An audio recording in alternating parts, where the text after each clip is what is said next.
Now your inheritance is all mine. I'm glad it happened sooner than I thought. Well, take it easy in heaven. Sister-in-law Linda boldly said this in front of my critically ill mother-in-law, Susan. Is she even human? As Linda leaves the room with a mocking smile, Susan, who had been bedridden, suddenly sits up, smiling. What? Susan? How? Yep, just as I thought. Linda was after my inheritance. Now, I've got a lot to do. My name is Karen, a 34-year-old housewife. I've been married to my husband Robert for 4 years. We were colleagues at the same workplace. As we worked through various tasks together, we grew closer and started dating. After a year and a half, he proposed. I want you to walk through life with me forever. Will you marry me? Yes, I would love to. But after we decided to get married, Robert told me something I never expected. I want you to quit your job once we married. Do you mean you want me to be a housewife? Yeah, I'd like you to focus on household chores. Okay. Honestly, I wanted to continue working a little longer, but I also wanted to make our married life a priority. So I decided to quit my job and become a housewife. But then Robert shocked me even more. I want us to live with my parents after we get married. What? You mean move in with them? Yes, he wanted us to live with his parents. Wait a minute. You mean spend our newlywed life with your parents? I couldn't believe what Robert was saying. They're getting up in years. I want to support them. His idea was filial, but these were his parents, not mine. And we hadn't even met them yet. There's no way I could decide on living with them at this point. Can I think about it? What? We're getting married, right? Then you should be okay with this. But Robert was more forceful than I thought. But if I gave in now, I'd always be under his thumb. I can't agree to move in without meeting your parents first. Let me at least meet them and see if it will work. Finally, Robert reluctantly agreed. So we went to announce our engagement to both sets of parents. I was super nervous to meet his parents. Parents who force children to live together even before marriage. They could be difficult people, even potentially harassing us. With these worries, I arrived at their house with Robert. But his parents welcomed us warmly. Thank you for coming. We never thought Robert would marry someone so beautiful. They were all smiles and so kind that I was taken aback. Then, I decided to ask the question. Robert mentioned that he wants us to live with you, right? After getting married?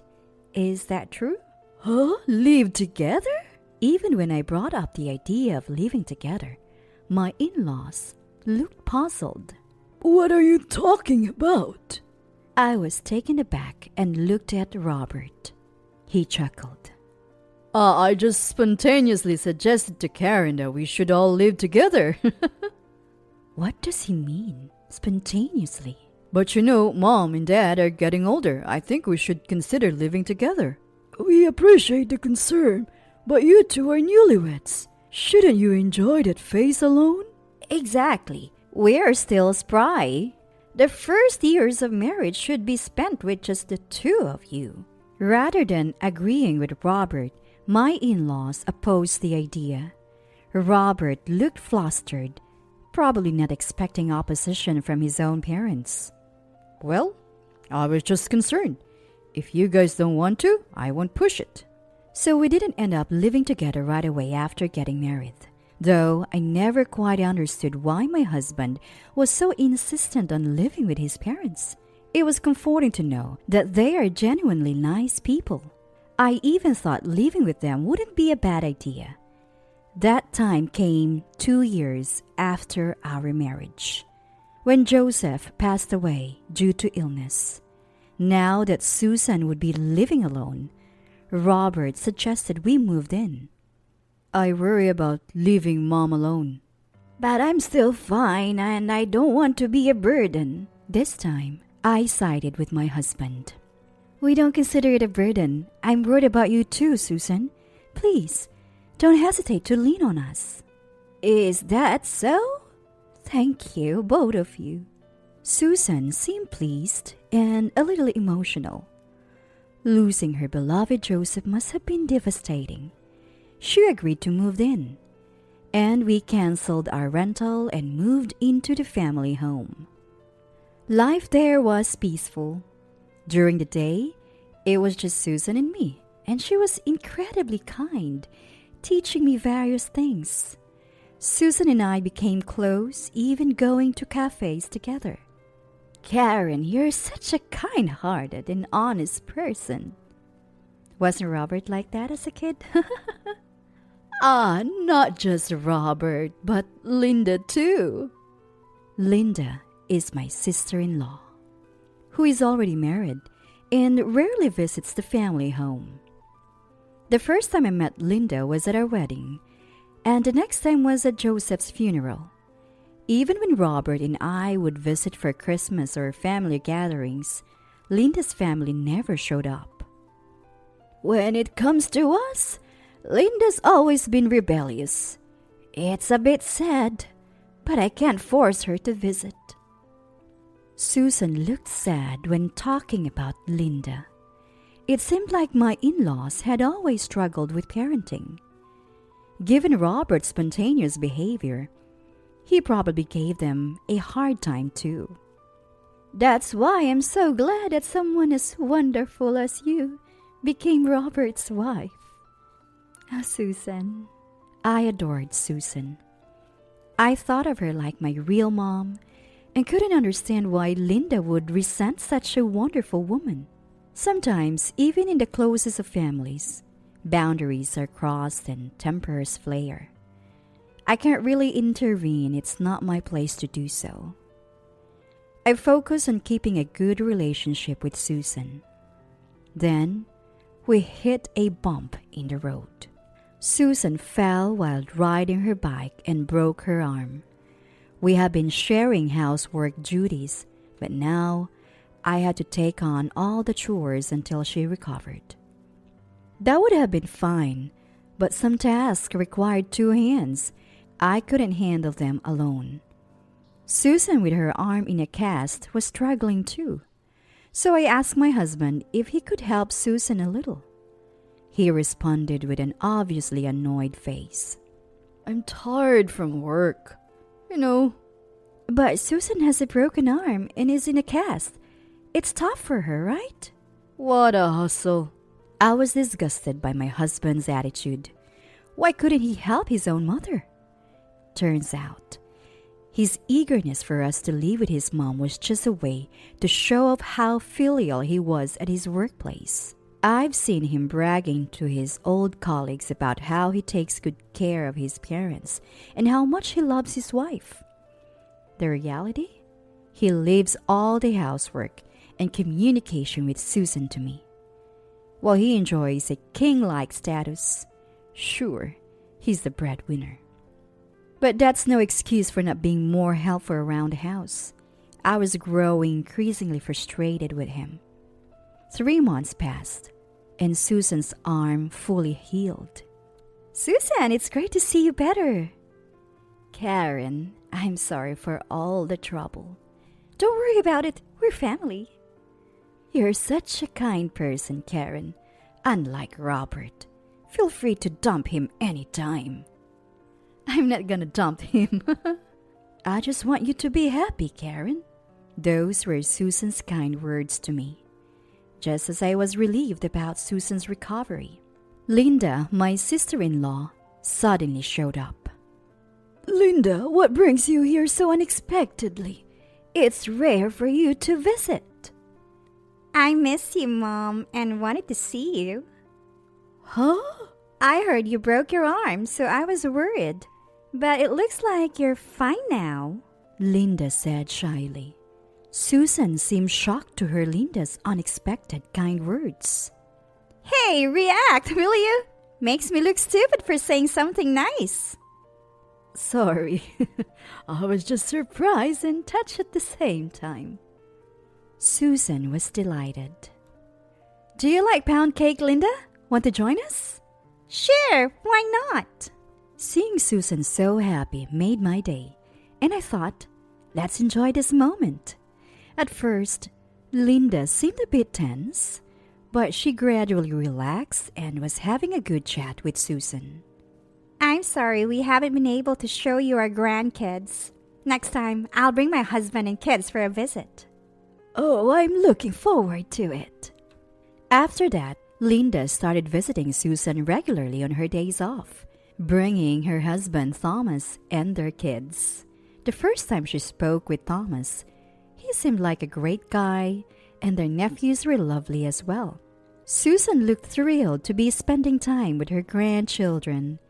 It had taken some time, but Linda and Susan were finally getting along, and that was a good thing.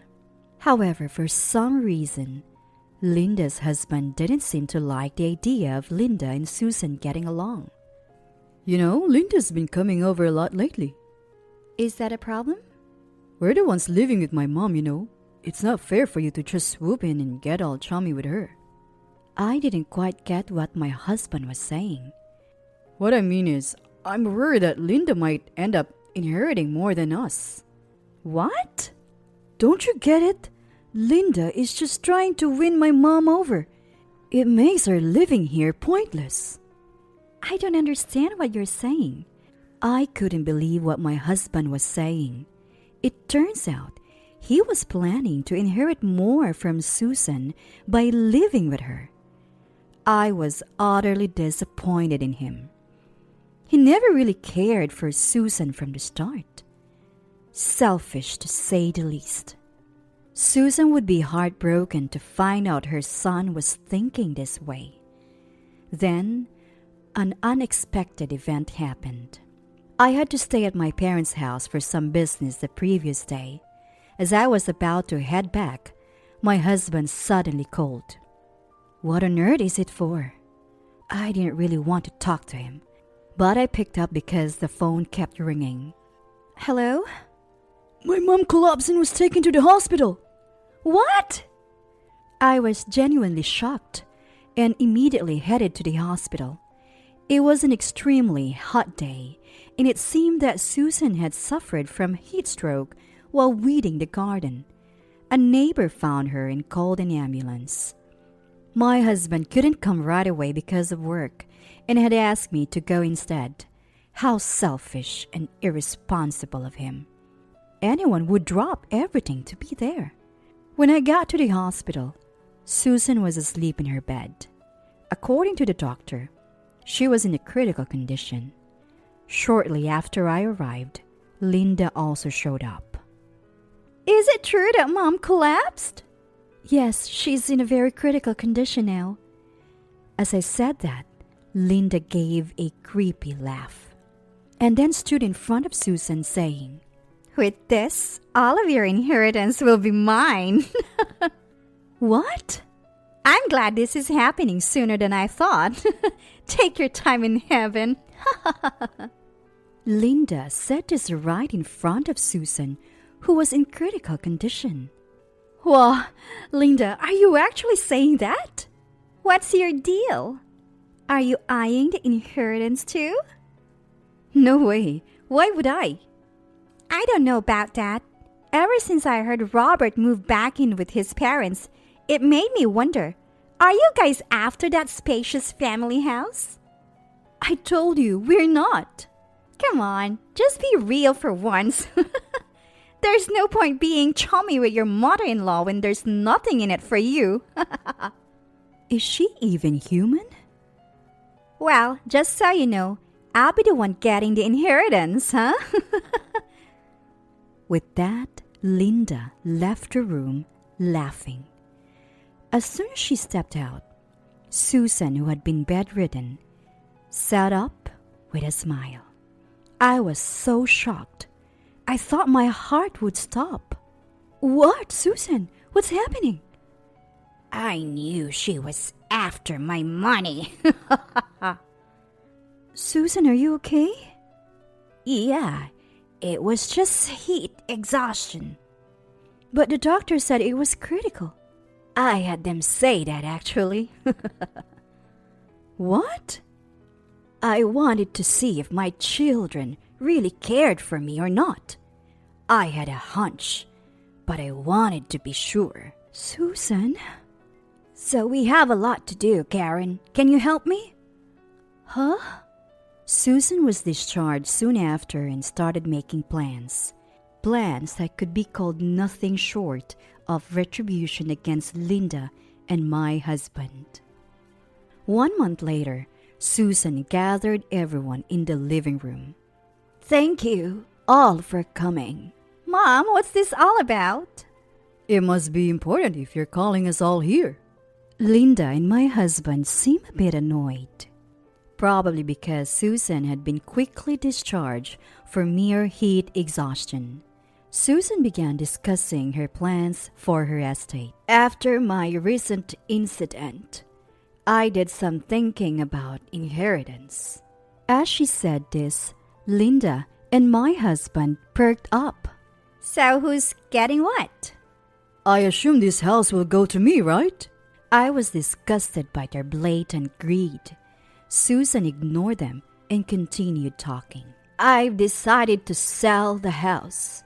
What? Their faces froze. Whoa, what does that mean? Why would you sell? If you're selling, just give it to us. No way. We've lived in this house. It should go to me. You two are always thinking of yourselves. Even when I collapse, or at any other time, all you ever thought about was how to get more from me. I know everything. Both Linda and my husband went pale. That's why I'm leaving you nothing. What? What? I'll sell the house and use that money and my pension to live in a nursing home. When I pass away, I'll donate everything I have. You can't be serious. What a waste. I've had enough of you all taking advantage of me. You think parents can just keep loving unconditionally while you use them? Forget about the inheritance and start thinking about fending for yourselves. What the? I was counting on that inheritance for my life plan. Linda and my husband collapsed to their knees. But it's not just Susan who's done with them. Linda, I can't stand your selfishness anymore. I want a divorce. Wait a minute. Why are you abandoning me too? Do you think I want to spend my life with someone who's happy to hear Susan is critically ill? It's not good for a child's upbringing. I'll take custody. Let's handle the rest through lawyers. What the? Thomas decides to divorce Linda. Then, my husband oddly chimes in. Well, Thomas, do you think that's a bit harsh? She may be a hopeless case, but divorce is a bit much, don't you think? His tone carries a mocking undertone towards Linda. This man doesn't understand his own standing.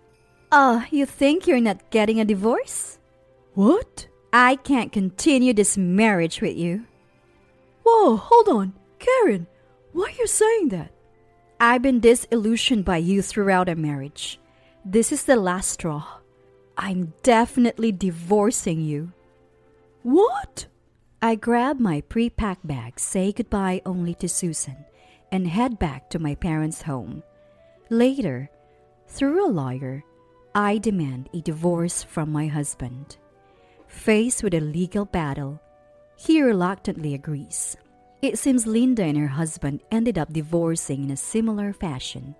By the way, I still keep in touch with Susan. Amazingly, as a token of gratitude for my good relationship and housekeeping, Susan bought me an apartment to live in. Thanks to that, my life is quite comfortable. I've also managed to find a new job, so I'll be saving up more. Susan is in a high-end nursing home, living her best life and even making friends. When I visit her once in a while, she always happily talks about her daily life. Robert, however, rented an apartment alone, and his life is falling apart. His home is a mess. He's mentally unstable, and he's run through his savings recklessly, counting on the inheritance. No woman would want to be with a man with such a history. Plus, he let himself go during his marriage and looks terrible now. For the world's sake, it's better if he stays single. As for Linda, she tried to live off various men and got caught by a marriage scammer, losing all her divorce settlement money. She messaged me for help, but when I ignored her, the messages stopped. I don't know what they're up to, but I doubt it's anything good. I'm forgetting about them, and I'll focus on enriching my life from